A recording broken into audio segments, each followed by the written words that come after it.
Aujourd'hui, je voulais vous parler de l'élément atomique numéro 17, le chlore.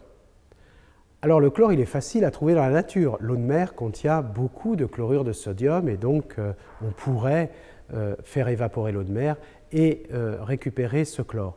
Alors c'est vrai, on le fait, mais on le fait surtout, cette récupération de chlore, à travers des gisements de sel fossiles.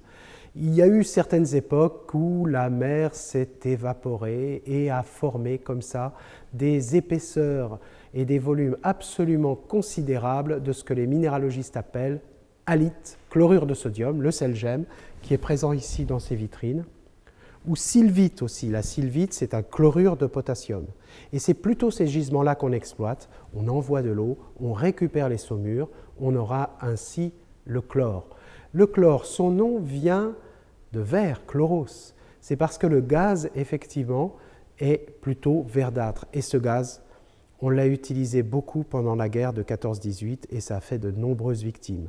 Alors aujourd'hui, le chlore, on l'utilise plutôt comme désinfectant dans l'eau de Javel, pour la purification des eaux et dans bien d'autres usages, et puis aussi et surtout pour fabriquer le PVC.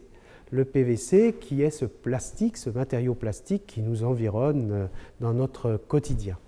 Je n'ai pas parlé des pays producteurs. La France est un producteur de chlore assez important. Ce n'est pas le premier mondial, car souvent on va retrouver des grands pays comme la Chine, mais cette fois-ci, ça sera les États-Unis qui sont les premiers producteurs mondiaux de chlore.